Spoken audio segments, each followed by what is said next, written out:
Okay, everyone. First of all, I want to thank you so much for being here on a Thursday night. Definitely appreciate your time. Um, so I'll go ahead and start with some introductions, and then we'll talk about archives in general briefly for those of you that are maybe not as familiar with archives. And then we will talk about the MLIS program in general, and then specifically about the archives MLIS within our MLIS program. And then we will wrap things up by talking about some keys to success that I have found have been helpful for archive students during the time that I have been at SOAS. So that's just the general plan for tonight, and then we'll have some time for some Q&A as well. I don't anticipate that this will take the whole hour. So yeah, we'll just go ahead and jump into it. Okay, so my name is Sean Hayes. I am a teaching faculty within the School of Information Studies / Archives Program Specialist. So I got my MLS from the University of Pittsburgh in 2009. I've been with SOAS since 2014, so more than 10 years now. The time has flown by.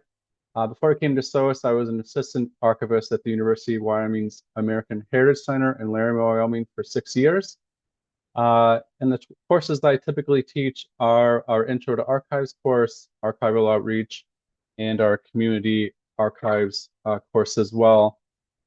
So most of my interests when it comes to archives are related to social justice in archives, which is closely related to community archives, and also community participation in archives. So how can members of different communities that are represented by archives and within archives shape what those archives look like?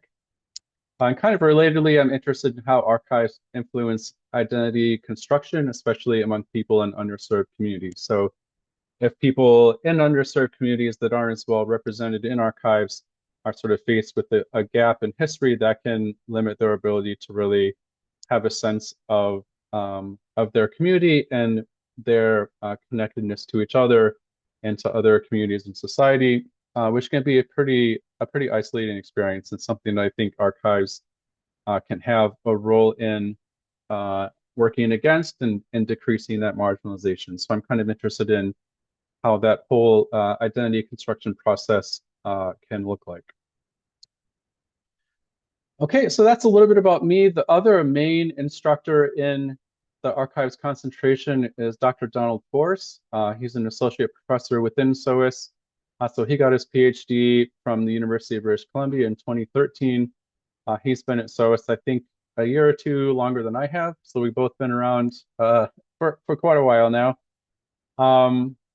So Dr. Force is more interested in kind of the technical aspects of archiving, so focusing on things like records management, access to archival records, the history of record keeping practices, legal issues related to archives.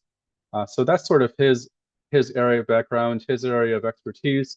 I feel like we're a good complement for each other because we both are interested in kind of different aspects of archives, and we bring our expertise and our knowledge to bear when we teach our courses, when we make decisions about the curriculum, and when we work to structure the program as a whole. So yeah, we've been working together for a while. The archives program is definitely our baby at this point, and we just are working always to make it a little bit better as best we can. Okay, so that is a little bit about myself and Dr. Force. I wanted to talk just briefly about archives for those of you that aren't as familiar with archives. Students come into the archives concentration. Some of them have maybe even worked at archives before or volunteered at archives. And then there are other students that have maybe heard of archives and been exposed to archives a little bit. But at the same time, archives are maybe a little bit of a mystery to them. Um, so yeah, I think archives are very fascinating, fascinating organizations. I know a lot of people typically associate archives with history and preserving history, and providing access to history. And that's true, but I feel like archives and archival administration really stretches across a lot of areas, sort of just beyond historical use. So, archives are focused on providing access to records. That's sort of at a fundamental level the mission of archives. But within that, there are a few different areas of concern and of emphasis that archives have to kind of work with and navigate and use. So technology is a big part of archives. So using software and other technological resources to provide access to records, to preserve records, especially digital records. That's a huge part of the task that archives are faced with today. So it's not just dusty papers in a basement somewhere. It's archives, using computers and technical skills to preserve and provide access to records for researchers of all kinds. Another really interesting area about archives, which is maybe kind of not as well known or underexplored by the public, is this idea of social justice and ethics in social memory and identity formation that I talked about. So archives do play a vital role in shaping how society, how different members of the community sort of view and understand themselves, and the different processes that go into producing a collection or producing a set of collections that can serve as evidence and testimony of a community's existence, of a person's existence. All the different processes that go into that can have a lot of different ethical concerns. So our archivists just collecting collections from a particular group or from a particular type of person, and what kind of ethical problems are associated with that. Our archives sacrificing the privacy of people represented in archival records for the sake of making records accessible, or is there more of an ethical need for there to be more of a balance between access and privacy? Our archives arranging and describing records in a way which might intentionally or unintentionally mislead people who are viewing finding aids and seeking to understand records, and if so, what are the ethical implications of that? So yeah, anytime you get into an organization or a profession that shapes, society and how society views itself in the sense of history that a group of people have, there are important ethical considerations that kind of go along with that power. And that's an interesting part of archives that I have thought about and taught about a lot. And it's something that I think kind of flies under the radar. There's this sense that archives are just kind of naturally accumulated, but archives are actually the result of a lot of different steps by a lot of different people over time. And, archives are certainly not neutral. Archivists are certainly not neutral. And when you consider the power that archivists wield, it's important to kind of think about how are they using that power and what are sort of the ethical responsibilities that archives have. So I really view archives as an interesting combination of hard sciences and the humanities as well. So again, there's certainly that historical element to it, but there are a lot of things just beyond helping historians do research that are involved with the profession, and that's why I truly enjoy learning about and teaching about archives. I've been with SOAS for 10 years. Before that, I was an archivist for 6 years. Before that, I was going to school for 2 years. So, I've been involved with archives for almost 20 years now, and I'm still just so interested in archives and how they operate and why they operate the way that they do. And that's where I think a lot of my passion for teaching and for sort of sharing my knowledge with students comes from. And it is very much a passion and something that shows no signs of abating. I feel very lucky that I'm able to teach students about something that I really enjoy learning about and that I really enjoy teaching. So yeah, that's just a little kind of a very brief overview about archives. There are other parts of archives as well, such as outreach and reference services and a whole bunch of other things, but just to kind of encapsulate some of the different aspects of archiving that are maybe lesser known to people, and just kind of provide a little bit of that contextual background for those of you that maybe don't have as much experience working with archives. Okay, so having gotten that out of the way, I want to shift gears and talk about the MLIS program overall, and then how the archives program sort of fits within that, and the different requirements of the archives MLIS specifically. All right, so this is the webpage for our online MLIS program. So we are accredited by the American Library Association. We're actually undergoing our reaccreditation process right now. So we're all busy collecting evidence about, how successful our graduates are, how well we're meeting our learning outcomes and things like that. But yeah, we are an ALA accredited program.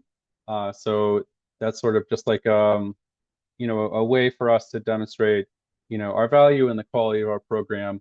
I think it's every 5 years or 10 years that we have to do it. So yeah, we're definitely like vetted, and we get the seal of approval when the time comes. All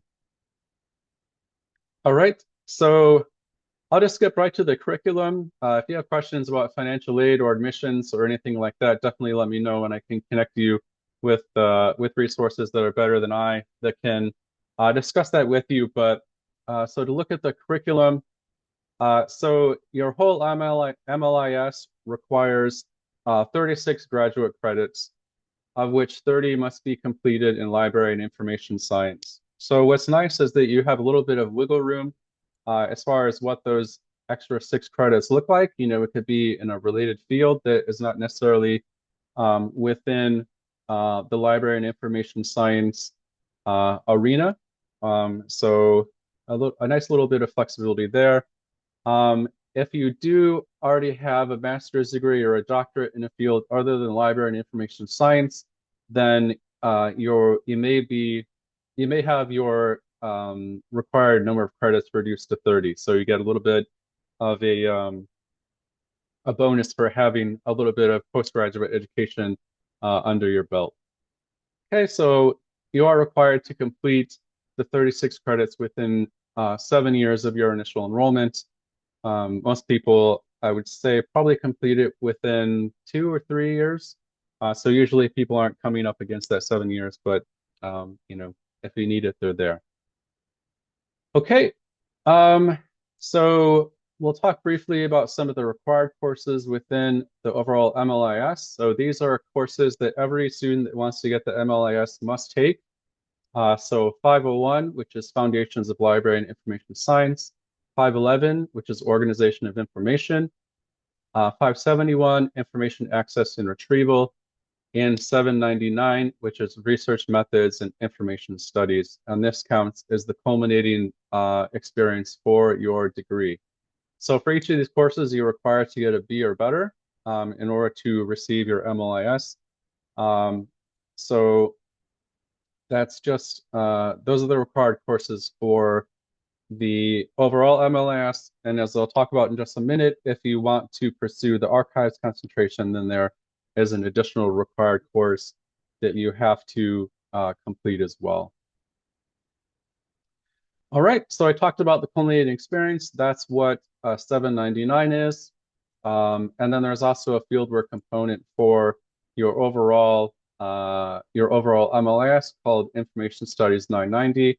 There is also an archives fieldwork Information Studies 759, which I will talk about in just a little bit, but there's also one just for the general MLIS as well. Okay, so again, up usually 36 credit hours, and then at least 12 of those credit hours need to be these required courses that require a B or better. All right, and so within the archive or within the overall MLIS, there is the archive specialization or the archives concentration, and so that'll be the main focus for the rest of our discussion tonight. So we'll go ahead and jump down to the details here and focusing on the curriculum and just talking about the different requirements and some of the different courses that are a part of the archives MLIS. All right, so I mentioned the required course for every Archives MLIS student. If you want to receive the Archive Studies concentration, then you're required to take and receive a B or better in Information Studies 650, which is our Intro to Modern Archives Administration course. So this is a course that, as you might guess from the title, introduces you to different aspects of archival administration. So we talk about the nature of records, we talk about the nature of archives, and we focus on a different aspect of archiving every week. So there's a week for appraisal, there's a week for preservation, a week for arrangement and description, a week for outreach, and so on. And then we also kind of focused on bigger issues like legal and ethical issues in archives, um, personal archives, community archives, archives and social justice. So again, just like a broad overview of the archives profession and of archival administration. Okay, so that is the fifth required course if you are seeking to be an archives concentrator. All right, and so that counts as as 3 of the 15 credit hours within the archives concentration that you're required to take. So of your 36 MLIS overall credits, 15 of those would need to come from the introduction course and some of the foundation and elective courses that are designated as archival concentration courses. Okay, and so other courses that they are able to take are what we call our foundational courses. So these are courses that provide, as you might guess from the title, foundational knowledge of different aspects of archival administration. So there's a course for arrangement and description in archives, a course that focuses on archival outreach, a course that focuses on preservation, preserving information media, and a course that focuses on advanced appraisal. So in addition to taking Information Studies 650 to get your Archives MLIS, you need to take at least 2 of these courses. So at least 6 credit hours of your 15 needs to come from this bucket of courses here. And again, this is just something that Dr. Force and I decided was appropriate because we didn't want students to graduate, not having taken at least one course, at least 2 courses related to these pretty fundamental issues that archives are asked to address as professionals. So, if you're going to be an archivist, you should know something about appraisal and how to preserve materials, how to promote your archives, and how to arrange archival materials, or at least know about a couple of those things. Okay, and so other courses that you can pursue within the Archives MLIS are what we call our elective courses. So these are courses that are still related to archival administration, but just a little bit more peripherally. So, courses like metadata, which is related to digital preservation, information literacy instruction, which is related to having instructional sessions where you teach people about using primary sources, so kind of a subcomponent of archival outreach, and so on. So really kind of more granular and sort of less foundational areas of archival administration that students are able to pursue if they feel a particular interest in a particular aspect of archiving. So you're allowed to take at most 6 credit hours within this bucket of courses and have those count towards your Archives MLIS. So you could take a maximum of 2 of these courses and count them towards your MLIS. So again, if you look at the 15 credit hours within the Archives MLIS, so this counts for at least 3. This counts for at least another 6, so that's 9. And then with the other 6 credit hours, again, you have a fair amount of flexibility as far as what that looks like. So if you wanted to take a couple of more foundational courses, that's fine. If you think that you're interested in digital preservation, then you would probably want to take our metadata course. If you're interested in the outreach side of things, then you might consider taking information literacy instruction. We have a couple of classes related to records management as well. So again, it's a nice combination between making sure that students have the skills that they need to possess and the background that they need to possess, when they graduate, but also providing students some flexibility about what their courses look like and what their curriculum looks like. I will say that we are constantly reevaluating what our electives and what our foundational courses look like, and even what those courses are. Especially within our foundational courses, there's a lot of emphasis on experiential learning. So, for example, in my archival outreach class, I have students use a program called Story Maps to create an exhibit. In my When I teach preserving information media, I have an exercise where students, take a set of records and they're required to essentially move them along the preservation pipeline just to kind of experience what it's like to do all the steps in digital preservation. And I know that's an emphasis for Dr. Force in his courses as well. And again, that's because we want these courses to be as relevant to you as possible, and we want you to gain the skills that you will need to have and be able to speak about when you go to interview for an archives position after you graduate.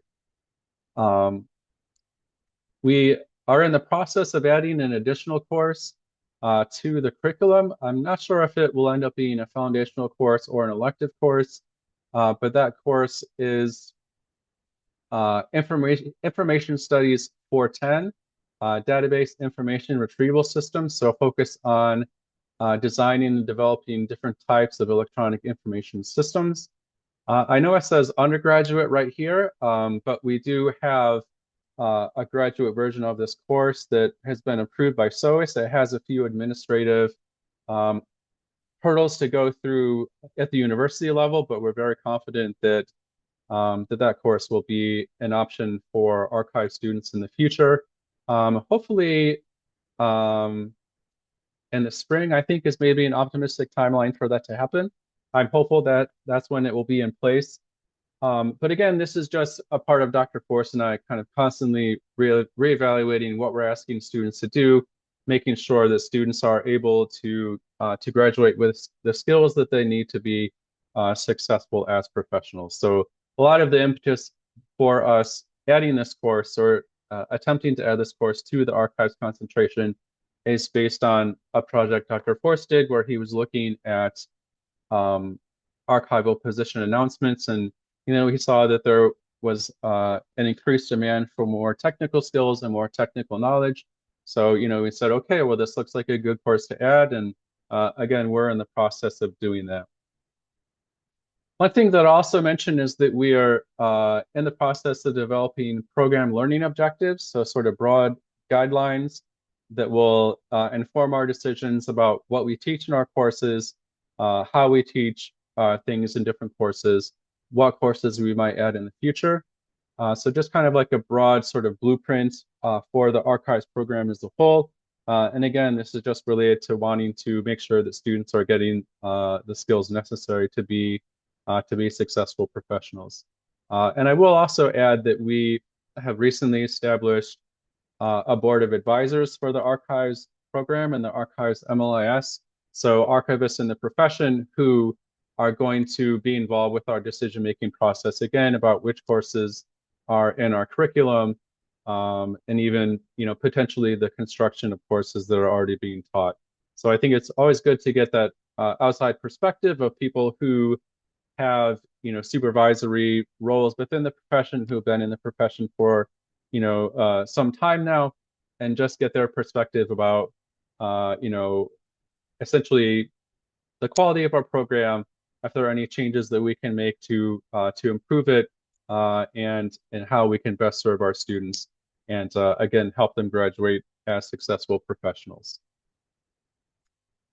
So yeah, it's kind of like a constant process, but I feel like we definitely are very thoughtful about the courses within the curriculum and how we teach them. And again, the goal is to graduate people ready to be able to sit down across from an archivist and be successful in a job interview, would be successful when they are actually practicing archivists. That is our main goal and something that we strive and work towards, on a pretty constant basis.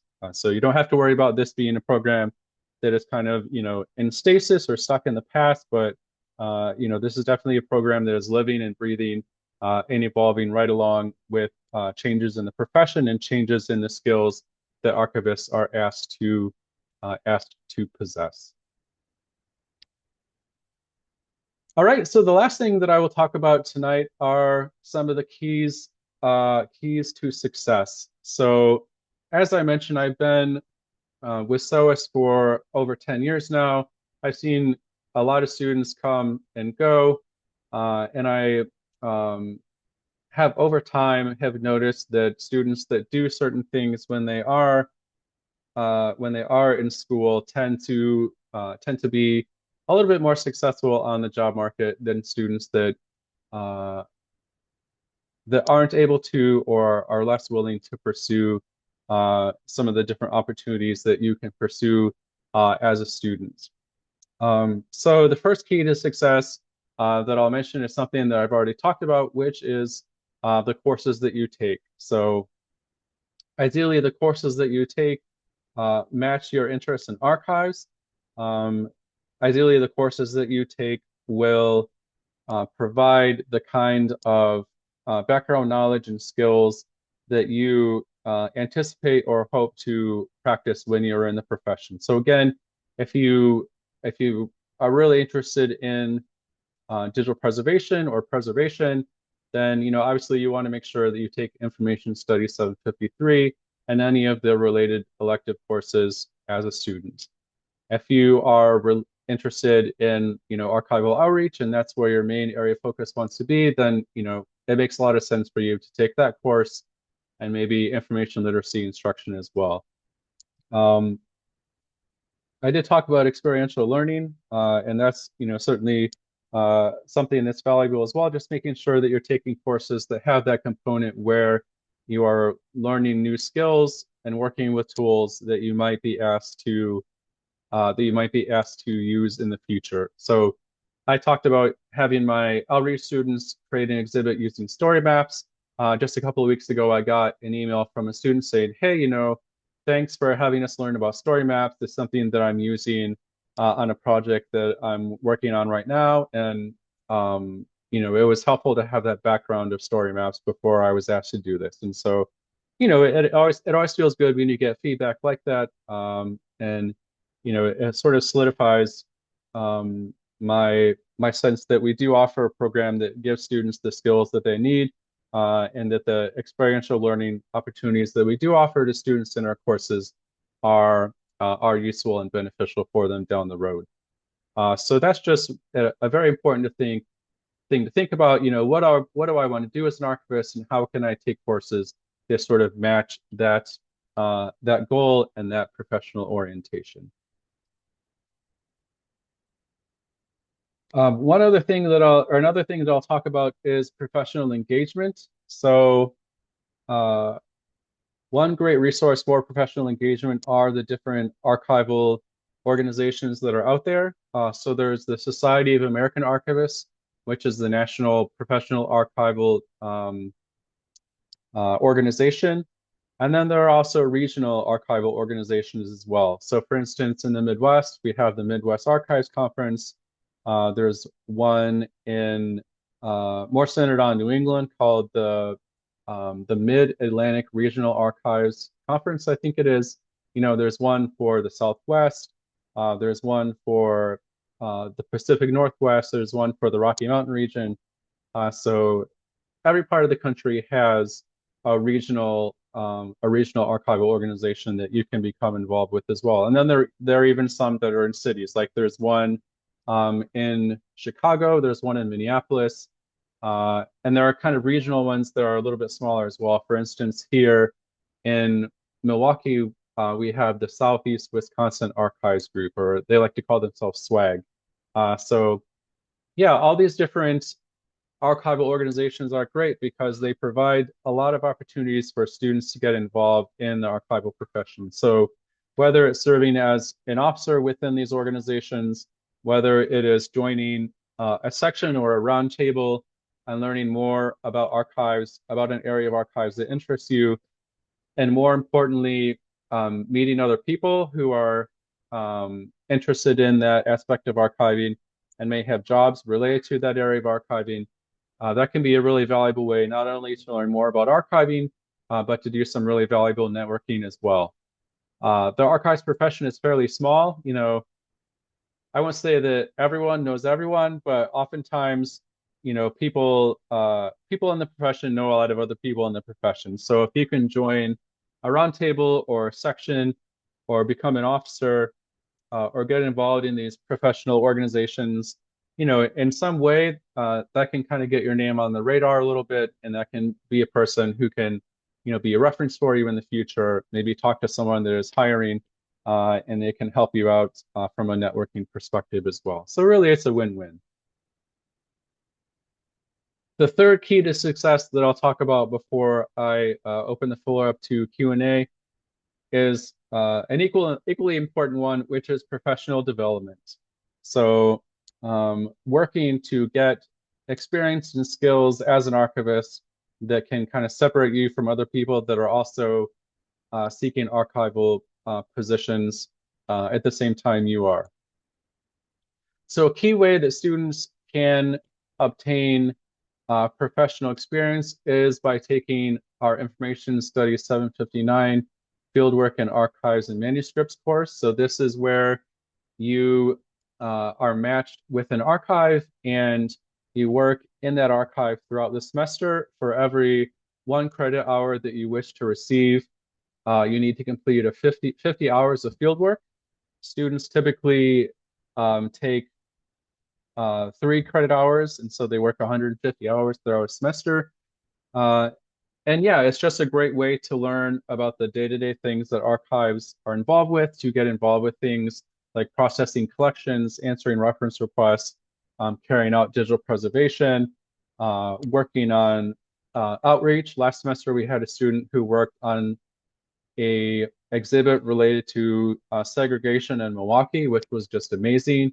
And it's just a great way to get that professional development and to gain those skills. I'll also say that fieldwork is also a great way to do some networking as well. So, the people that you are supervised by when you are completing your fieldwork might be hiring in the future. They might know someone that is hiring in the future, and they can certainly recommend you and put in a good word for you. I can think of at least a few students who have done fieldwork and then gotten jobs where they did their fieldwork. So it just gives you a nice leg up when you are seeking to enter the profession. So it's a great way to learn skills and also a great way to rub some elbows and hopefully leave a good impression. Other ways that you can focus on professional development are through things like conferences and workshops. So going to conferences and attending sessions, going to workshops related to a particular aspect of archiving. And again, it's a good opportunity to learn more about archives and develop as a professional, and also great ways to network and meet other people who might be hiring or know someone who's hiring in the future. So certainly good opportunities for students that can pursue them. We know that not everyone can afford to go to conferences, not everyone can afford to go to workshops. We do try and have some funds available to support students that want to attend conferences and workshops. That just kind of varies from semester to semester, depending on finances and things like that. But if you can make the case for it, then we can at least try to shepherd some money your way, even if it's just, a couple of nights at a hotel or whatever you want to spend the money on related to attending or a conference or a workshop. So yeah, again, when you are graduating and you're competing with other students, your success is going to depend on the skills that you've accumulated as a student, and fairly or unfairly, the people that you know and the people that you've interacted and worked with during your time as a student. And professional development is a great way to kind of address both of those variables and help you graduate in a position to be as successful as possible. Uh, One thing that I like to do is to just kind of keep students abreast of the different networking and engagement and professional development opportunities out there. So I do send an email out to archive students once every couple of weeks, just kind of outlining the different opportunities that I'm aware of for things like scholarships and workshops and conferences, just to kind of put things on your radar. It's not really realistic for us to say like, oh, well, you should be involved with things. You should go to conferences if you don't really know like what those conferences are or what they're about. So it's just kind of a nice service that we try and do to provide that information to students to make you aware of the different opportunities that are out there for you to take advantage of. Okay, so yeah, I know that that was a quick overview of the Archives MLIS, of the MLIS as a whole, and of some keys to success.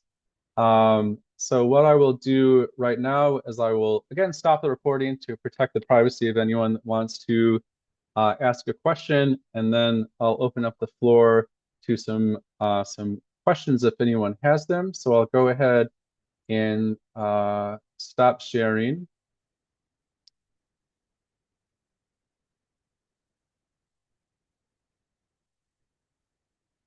And then I will also go ahead and stop recording.